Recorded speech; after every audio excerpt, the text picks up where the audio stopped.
laughing, I have to turn back away. Any questions about what we did on Monday as far as all the different tracks? Knowing which ones go down and which ones. Make sure you know what tract it is and what sensation is being perceived by that. Again, a lot of it is just review for today, just to get us all on the same page. So moving on to peripheral nervous system. Okay, again, 12 cranial, 31 pairs of spinal nerves, and we have our peripheral. Yeah. I have a question. Yeah. From the last lecture. Sure. For the, I think it's like the Gracilis and cuneatus? Yes. There's a part like in the middle, it like comes off of like one of the nerves. I don't know like if that's where it's supposed to go. Like. Oh, that's fine, but it just know where it crosses over. Don't worry about. Like where in that. They're all going to follow the same tract up. Okay. As we get into the medulla oblongata, they start to spread out a little bit, but it's just a normal pathway. Just think of it as an Ethernet cable, all the wires inside, and that's all it is. Okay. Spinal nerves and our peripheral nerves as well. You don't have to memorize this picture. I just put it there, but yes. Yes, it's recording. I switched to Good Notes, and they way to present it without having all the ancillary stuff all over it, so you see better. But make sure you have to know what each nerve does. So this should be a repeat by now. Hopefully you did it all your first semester. So make sure you know the 12 cranial nerves and what they do. And then obviously we know all of our breakdown of the different nerves, the spinal nerves. This should all be repeat. Sensory dermatomes, again, you have to isolate the lesion. So knowing all the dermatomes, you guys all did this already for PD lab, you know all the different orientations. Obviously it's going to aid in localizing all the neurological lesions. That's why you do your dermatome sensory testing. And you hit all the dermatomes. You want to make sure that all the neural input is correct and it's working as intended. So you have to match it all out with all the different dermatomes and whatnot. I don't know if we'll get to it today, but in the H and P lecture we're going to go through the different nerve roots. And we're going to say, okay, fine, for S1, S2, what muscle does it innervate and what's the tendon the reflex tendon that you do, so you know that's the nerve root that's causing the problem. It goes along with ortho, so study them together. Neuromuscular junction, that's where somatic fibers terminate on that skeletal muscle at that neuromuscular junction. Also known as that motor end plate, and obviously this is where all of our neurotransmitters come from. We have obviously the end of it is our muscle. We also have to think about muscle when it comes to neurology as well. When someone comes in with a complaint, and we'll do this more when we get next week when we start getting into the diseases, but you have to figure out, is this problem this patient's having, is it a problem due to their brain? Is it a problem due to the spinal cord itself? Is it a problem of that neuromuscular junction? Is it a problem of the muscle? And you work your way down. Any brain problems? No, it doesn't seem to go along with this type of complaint or whatever. Any, nerve problems, spinal nerves, neuromuscular junction, muscle. Where's the problem coming from? So obviously we have to also look at the muscles as well. Just as a review, what is that called right there where the synapse occurs with the upper and the lower motor neuron? What is it? What's this area right here called? Anterior gray horn. Okay, this is the anterior gray horn. That's where the upper motor neurons and lower motor neurons synapse. It's always in the anterior gray horn. Moving on to blood flow. Again, this should be a repeat for your anatomy, learning all the vessels. Big ones are your internal carotid, the common carotid, and they start to branch up and they go through the neck and get into the brain. The arterial supply comes from both sides. Internal carotids and vertebral arteries. The vertebral arteries are in the back. They run along the vertebra and they go to the brain. Anterior is the carotids, but both sides will feed the brain. So yes, you can have a stroke and have blockages in your carotids, but your vertebral artery is still there and it's still going to help with some perfusion of blood. The other important structure is the circle of Willis, right in the middle of the brain, where everything communicates. So we have crosstalk between left and right side of the blood supply as well. So the circle of Willis is our anatomical landmark that has all these connections. And if you also look at this circle of Willis, here's your posterior cerebral, middle cerebral artery, and then your anterior cerebral artery, all communicating in this circle of Willis. Why is blood supply important? Because of this. Just like with an EKG, you have your pads all over them and you can localize what parts of the heart are under stress. We know what arteries feed those parts of the heart. Same thing with the brain. We know posterior cerebral artery perfuses all the backside, obviously, so your occipital is here, so vision. So if someone comes in with acute loss of vision or problems with vision, think posterior cerebral artery, because that's what feeds that part. The middle cerebral artery covers a big section. Middle cerebral artery feeds your arms and your legs. And then your anterior cerebral artery is your legs. And this is the picture right here. That kind of shows all of it. Again, blue anterior cerebral artery, leg, foot, trunk. So when they come in with just lower extremity weakness, if it's a stroke, you're thinking anterior cerebral circulation, because that's what innervates the precentral gyrus. Remember the homunculus? This is what basically we're doing here. Your precentral gyrus for motor. If they're having motor problems, that's what's causing the issue.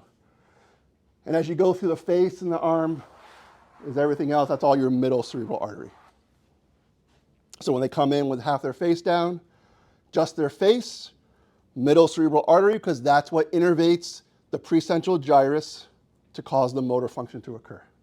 So you have to know, you don't have to know the exact, but you know lower extremity is anterior, upper extremity and face is anterior. We have venous supply as well. You don't have to know any of this major stuff, just know obviously the venous, we have to have drainage, of course. There's a lot of blood supply in the scalp. That's why if you ever gotten nicked in your scalp, it bleeds a lot. It looks worse than it really is. It could be one small little nick and it'll bleed everywhere. A lot of blood supply. Why is there a lot of blood supply in the scalp? What do you have on the top of your head? Hair. Hair requires blood supply in order to grow. Remember we talked about diabetics, and they have those vascular problems in their legs. What do they lose first? Hair. So look at your patient's feet and the ankles. Are they having any hair growth? If not, it means there's no blood supply to feed to get the hair to grow. The protection of our system. Scalp is the mnemonic. From out to in. So S is the first one, that's your scalp. Moving in, then your connective tissue, then the aponeurosis layer, then loose connective tissue, then finally the bone. That's the protection of the scalp. And then as far as the protection of the CNS, here's your dura, arachnoid, and pia maters. Again, remember the DAP going from out to in. That is the direction. And here's just another picture kind of showing the different layers and protection of the skin, connective tissue, aponeurotic layer, and so on and so forth. And then here's your meninges, same exact thing. The dura mater is on the outside. The pia mater is on the inside, right on top of that spinal cord. And then the arachnoid layer is in the middle. Why is that important? Because of this. When you have blood between the inner surface of the skull and the dura mater, that bleeding is called an epidural hematoma. It's above the dural layer. That is usually going to be arterial blood that causes an epidural hematoma. Blood between the dura and the arachnoid is called a subdural hematoma, below the dura, but above the arachnoid layer. This is usually caused by venous blood. A lot of this happens with especially elderly people when they fall or their head moves really fast. The two layers move in different speeds, and you can shear the venous supply, and that causes the bleed to occur. And then finally, blood below the arachnoid layer but above the pia is a subarachnoid hemorrhage. Where's all that blood going to go? For subarachnoid, where's the blood going to go? In the CSF fluid in your ventricles, it's going to pool in there. So you do a lumbar tap, lumbar puncture, see what that lumbar fluid looks like, the CSF. If you start seeing it pink, there's blood there. And our CSF fluid, what I want you to know for right now, that it should be clear, colorless, very few cells, and very little protein. Because we're going to talk about lumbar punctures as far as the different types of, and how we collect it. And as we get to like meningitis, we get to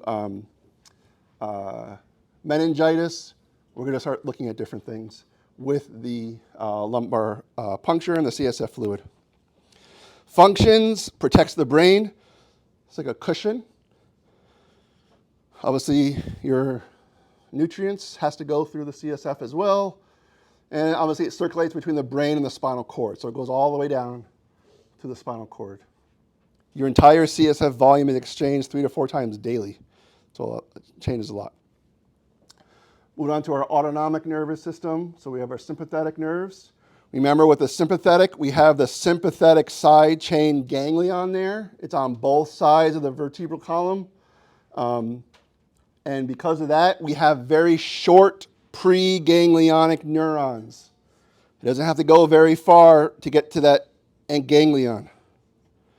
But it's got long postganglionic, and their neurotransmitter is norepinephrine. But at the ganglions, it's still acetylcholine as a neurotransmitter to get the signal across through the ganglia to wherever the target tissue is or organ. Parasympathetic fibers, 3, 7, 9, and 10 for your cranial nerves. S2 to S4, okay, are also where parasympathetics come out. That control to the gut and the bladder. That's what we talked about. If people have any bladder or bowel incontinence, you're going to watch out for these nerves here because they may be damaged, and that's what innervates your bladder. They have long preganglionic and short postganglionic, and they're parasympathetic, so it's mainly acetylcholine is the neurotransmitter. Hypothalamus provides the master control for the autonomic nervous system, and these are all the functions of hypothalamus: arousal, salivation, lacrimation, urination, digestion, and defecation.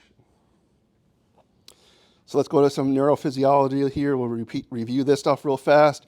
Remember, we have the myelination of the axon, but it's not one long strip of myelin. There are breaks that allows for that saltatory conduction and propagation of that action potential. So it goes all the way down that nerve, and the intensity stays the same. You don't want the signal to degrade by the time it gets to the end. It's not going to provide enough of a stimulus to that next nerve to stimulate it. So we need the action potential, the original one, to stay strong. By having this type of conduction here, allows that signal strength to maintain all the way to the end. And the goal is to get to here, the synaptic cleft. So your action potential comes down all the way. Here are your calcium channels. So remember, they're at the very, very end because they help with what? Exocytosis of the neurotransmitters. You need calcium to do it, and calcium channels are right here at the end to help it go across. Then that neurotransmitter is released into the synaptic cleft, and eventually it's going to have an effect on that postsynaptic terminal. Here's that neuromuscular junction again. This is what it looks like under scanning electron microscope. Obviously, you can see it's very, very big there, and you have all these nerves that all innervate all those little skeletal muscle fibers. Here's our motor neuron pathways. So again, voluntary control, somatic motor neurons. So anytime you see somatic, it means body, so it's your normal control. And obviously, always going to be acetylcholine for the neurotransmitter onto for skeletal muscle. What is the type of receptor on the skeletal muscle for acetylcholine? Nicotinic or muscarinic? Okay, we'll go back. When you get, Dr. Wood's going to hammer you guys on those things, so you can get it then. Nicotinic. Okay, skeletal muscle goes to nicotinic. Here's an arrow looking at it again. Here is your, here's sympathetic, here's parasympathetic. Again, short, long, and then short, and then long for that one. But again, just remember that all the sympathetics, mainly going to be epi and norepi. The autonomic nervous system is always going to be acetylcholine. Okay, so let's talk about acetylcholine first. Primary neurotransmitter of our peripheral nervous system across that neuromuscular junction. We don't have very many acetylcholine receptors in the brain because we have other neurotransmitters that we use in the brain instead. So it's going to affect the cholinergic receptors. So anything that's a cholinergic receptor, your nicotinics and your muscarinics, it's going to have an effect.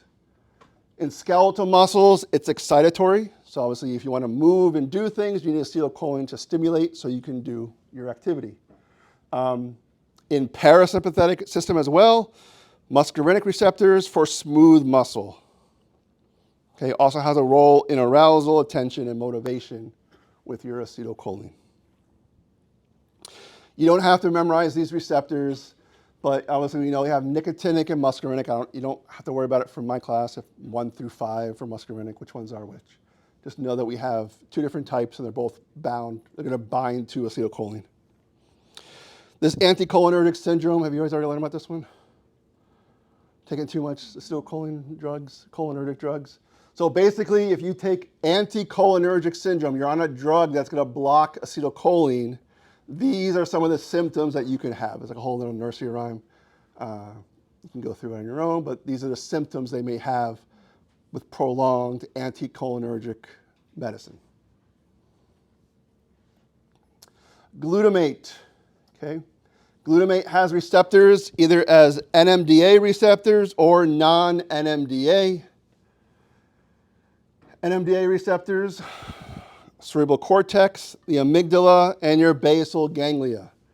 Glutamate, is it stimulatory or inhibitory? Glutamate is stimulatory. It's going to stimulate the brain. Okay? Part of the problem is this thing right here. Glutamic acid excitotoxicity. So you get an overload of glutamate, and basically it fries the cells right around it. Because we have excess calcium influx. We went through this before in patho with regards to like reperfusion injuries. What happens is calcium overload, going to dump all that neurotransmitter out. The neurotransmitter is glutamate, which is excitatory, and it kind of burns out those cells. So the postsynaptic cell activating cascade for cell degradation because glutamate goes kind of overboard. May also contribute to pathogenesis of Alzheimer's disease by overstimulating various glutamate receptors, excitotoxicity, and your cell death. Also implicated in epileptic seizures. Overproduction of glutamate. You stimulate the nerves too much, causing seizure-like activity to go. Dopamine is the next one. L-DOPA is the precursor, and it's created in the brain and the kidney. It's a selective inhibitor, so reduces muscle contraction. So it's primarily inhibitory neurotransmitter, also produces arousal. So it's also involved in executive function. That's why we look at dopamine with movement problems. Motor control, motivation, reinforcement reward, lactation, sexual gratification, nausea. These are all related to dopamine levels. Most addictive drugs are going to increase your dopamine activity, which is why they start doing riskier and riskier things to get that dopamine hit. That's really all they're doing, and they just happen, whatever medium they want to use to get that dopamine hit is what is going to happen. If it's drug use, it can be drug use. If it's alcohol abuse and whatnot, they're trying to get that dopamine hit. Secreted from the substantia nigra, that gives it that black color because dopamine's black. When you have damage to the substantia nigra, not enough dopamine because we lose the dopamine secreting neurons. Therefore, we have too much inhibition of movement. You try and move, but it stops. And that's why they have that cogwheel rigidity. It's not nice and smooth because they have Parkinson's, lack of dopamine. It's going to be very herky-jerky, like rigid, like a clock doing a second watch. So you treat with L-DOPA because L-DOPA can cross the blood-brain barrier. When we get to the drugs part of it, we don't just give L-DOPA by itself, we give it with carbidopa as well. So it's a combination drug. The reason why you do it is because if you give L-DOPA by itself, it's going to get converted to dopamine in the periphery. And once it's converted to dopamine in the periphery, it can't get to the brain. So by giving it with carbidopa, with levodopa, which is the L-DOPA, combined, it can now get to the brain. The L-DOPA can get to the brain and then be turned into dopamine in the brain where it's used. So we give them together. We have receptors for L-DOPA in the cerebral cortex. Schizophrenia is thought to be due to overstimulation. So you give dopamine antagonists. Did I already show you this one? No? I don't remember. Okay. Next one, serotonin. Serotonin comes from tryptophan. Where's tryptophan? Turkey. Okay, that's why people get tired after they eat turkey. And they're controlled by the uptake of tryptophan and the interneuronal. Here's your monoamine oxidase. Okay, that monoamine oxidase degrades serotonin. So one of the drugs that you give for depression is an MAO-I, MAO inhibitor. By inhibiting the breakdown of serotonin, it sticks around longer. It has more of an effect. Serotonin is also found in the intestinal wall, large constricted blood vessels, and your central nervous system. Helps with melatonin in that pineal gland. Obviously controls appetite, sleep, mood, behavior, muscle contraction, and contributor to well-being and happiness. There are a bunch of different subtypes of serotonin. You don't have to know all of them. Again, don't worry about it. Here's the important part. Decreased serotonin allows for dilation of your blood vessels in the brain. When you get dilation of your blood vessels in the brain, it causes migraines and headaches. So it's from dilation of the blood vessels. That's why caffeine works well on headaches. Caffeine is a vasoconstrictor. So you drink caffeine, like Excedrin. Excedrin is just Tylenol and caffeine together. I think it's Tylenol. But I know it's caffeine in there. Because it's a vasoconstrictor, so that vasodilation goes down and the headache goes away. One of the things we give is a selective serotonin receptor agonist, sumatriptan. Okay, it has to deal with blocking serotonin. Okay, also maybe a link with serotonin in the gut with irritable bowel syndrome. Okay, remember, irritable bowel syndrome is nothing to do with inflammatory bowel disease. Inflammatory bowel disease is your Crohn's and your ulcerative colitis. This is irritable bowel. They think it has to do with serotonin as well.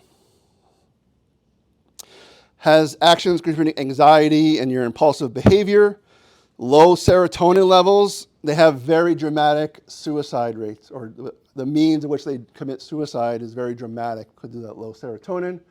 And that may be why fluoxetine or Prozac helps prevent the reuptake of serotonin, so it sticks around longer. So you have higher levels of serotonin, and that helps. So Prozac is good for that reason. Okay, here's another one for you. Okay, GABA. This is your major inhibitory neurotransmitter. Okay, so glutamate is the major stimulatory one. GABA is the major inhibitory one in the brain. Okay, occurs in 30 to 40% of all synapses, secondary to only glutamate. So glutamate and GABA are your two major neurotransmitters. That's why acetylcholine is not really abundant in the brain. We don't need it. We got GABA, we got glutamate. GABA is mainly substantia nigra, basal ganglia, then the hypothalamus. So the majority of the GABA is going to be in your substantia nigra, responsible for muscle tone, GABA also inhibits dopamine production. So if you have a decrease in your GABA, we get an overproduction of dopamine.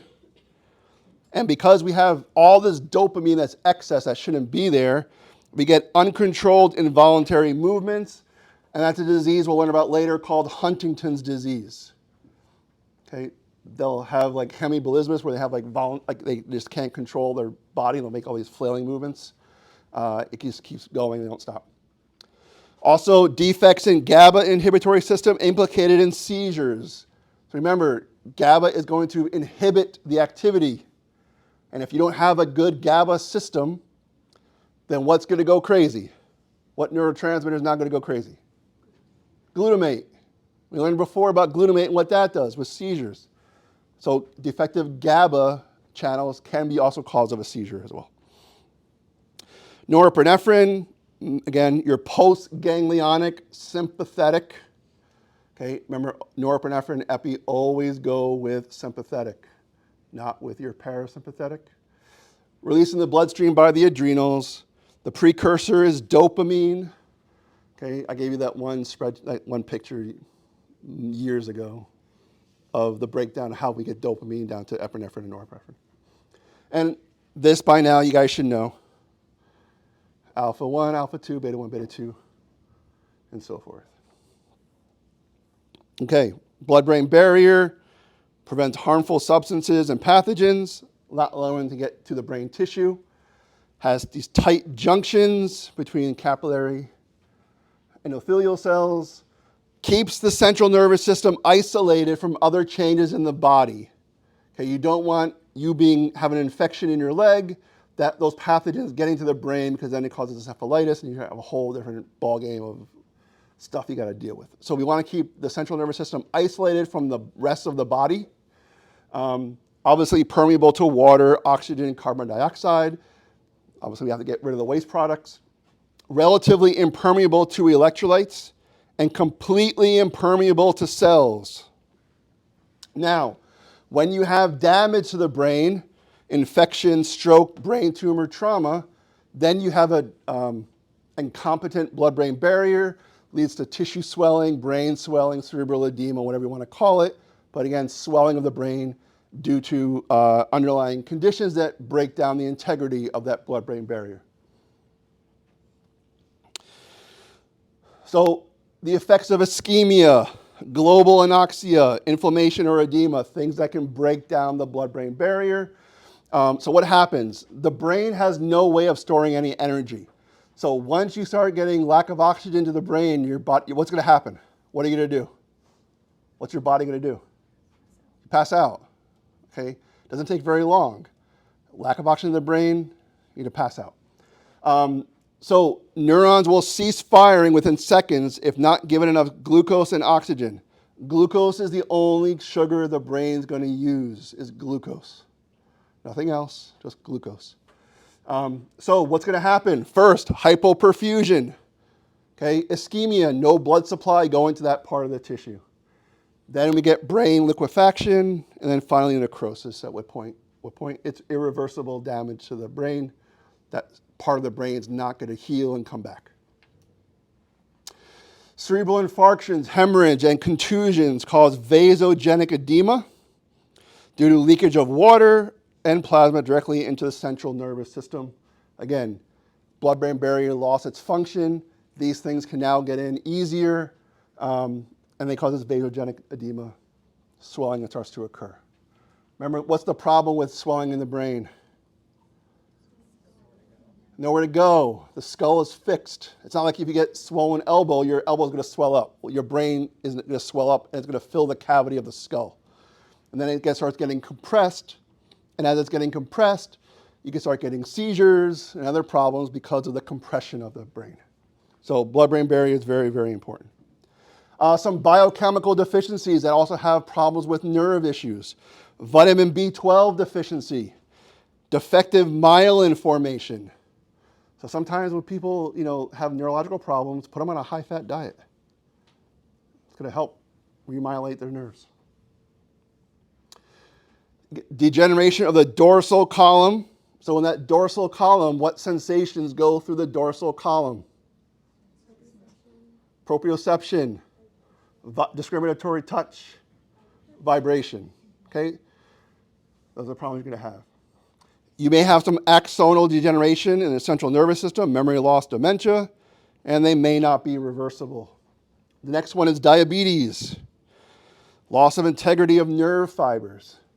I just read recently, and I double-checked to make sure I wasn't hallucinating, but there's a type 3 diabetes, which affects the brain and can actually cause Alzheimer's. It messes up those neurofibrillary tangles, and they call it type 3 diabetes. So neuropathy, loss of vibratory sense. We talked about, what was that thing we talked about in orthopatho with diabetics when they have no sensation on their foot and they keep having repeated injuries to the foot. Neuropathy is a lack of sensation, but you cause damage to the joint. Charcot joint. Remember, repeated injury. They can't feel anything. They have a neuropathy. So when they're walking, they don't know. Like if you walk on a Lego, you feel it in 2 seconds. They don't. And they'll keep walking on Legos and they'll keep repeated injury causing more and more problems. So what do you think the treatment is for that? For the diabetics who have these numb in the feet? Before that. Control the sugars. Always number one, get the sugar under control. Gabapentin will help with the pain. It's not going to reverse it. Until you get that sugar under control, it's not going to matter. Sugar has to be controlled. Last one, alcoholism, neuropathy, cerebellar degeneration. The actual cerebellum, we'll go through this when we get to that part of the course. Cerebellum atrophies and gets smaller due to chronic alcohol abuse. And it will not come back. Okay, let's take a break. Come back at 1:15.